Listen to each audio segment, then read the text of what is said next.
Okay, so let's proceed with our Chisimba install on Postgres. There's just one last little thing that you should probably do, and that is to chmod the Chisimba directory in your home directory so that it is world writable, or give the web server permissions. Either one of these will do. Since it's a developer install, chmodding it to 777 is quite fine. So we now have a working web server. Let's now enter in HTTP localhost/ch, which is where we put our Chisimba install, and there we have the Chisimba installer. Click Next to proceed. Scroll down through the license agreement, which is not really an agreement, it's actually just a GPL, and click Next. Enter the home directory, which is where the Chisimba installation is, and that is correct, so we can just go Next.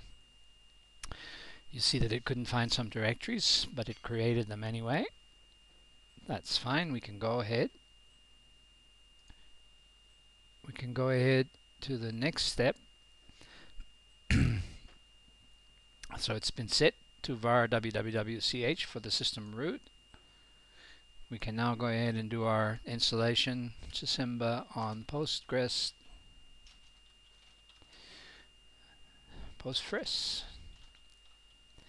Generate a server code. I'm in South Africa and I am me.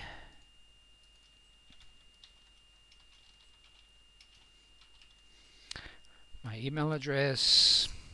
Do we want to log user activity? Do we want to enable debug? Let's leave it at that for the moment. We're going to do a basic system installation, and we're going to leave this default skin at refractions. The server name is localhost, and the site URL path is ch, which is that bit after localhost that you see in the URL for the system. We don't have a proxy that we need to set, so let's move ahead. There the installer shows you the various settings that you've chosen. Continue. Now it tells you what the various versions of the various pair libraries and so on are that you need. If you don't have them, it will give you instructions for how to install them. We've done most of it already, so it shouldn't come up, but you can see that we don't have some of the applications installed. I don't need MySQL client, but I do need to install the MDB2 driver. So we'll bring back a terminal window here, and we'll just paste, we'll just copy that and paste it into the terminal, and it's not going to work because we need to put sudo in front of it.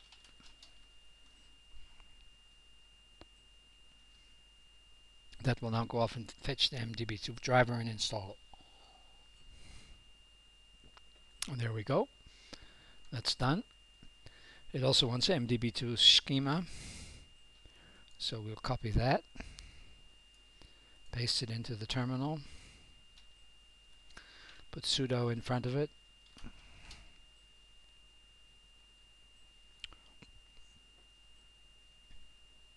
or sudo.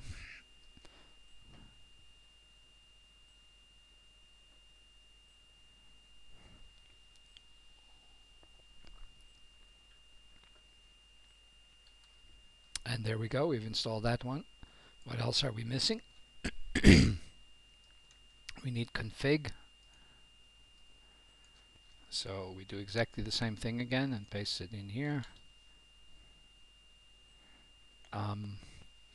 Yes, we have to put sudo in front of it.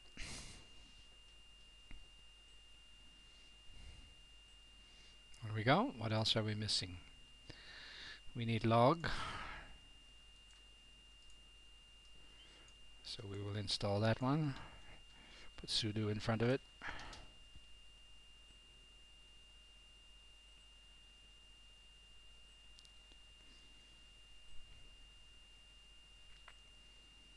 And off it goes to do its work.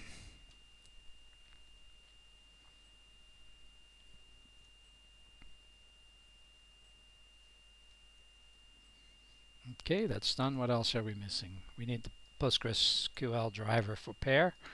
So we do that again. Paste. Put sudo in front of it.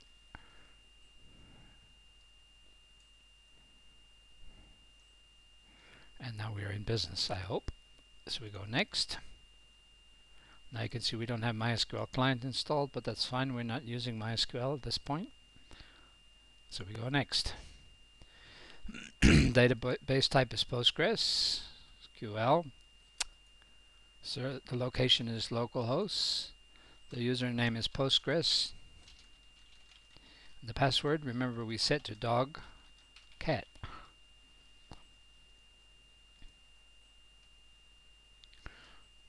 What is the database name that we want? We'll use the same as our path, ch, and we want the database created, so we go next.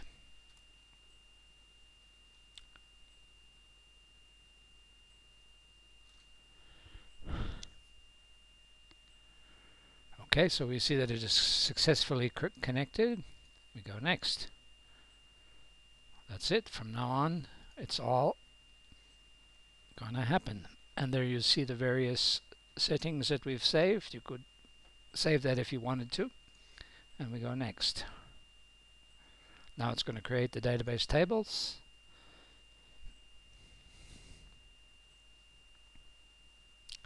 So we go next. And that's it. We've completed our installation up to the point where now we need to log in using the username admin and the password A. On anything but a developer machine, you should change that immediately. So we click this link and then we wait until we're redirected. At this stage, you don't interrupt it. If you interrupt it, you'll break your system. Patience is a virtue.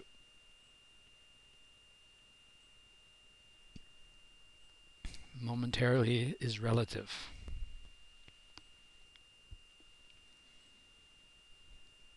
It's now doing all the final setup work, and it will come back with module catalog. When it comes with module catalog, our installation is complete.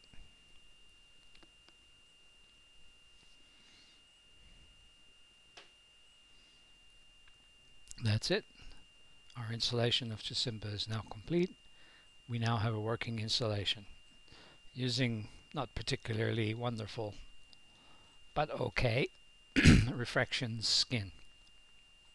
At this stage, we can install other modules, we can do remote updates, we can look at what kinds of systems to install, we can browse the module catalog by tag, etc. We also have access to various administrative functions and so on. That's it. Chisimba is now installed and running on Postgres. Bye for now.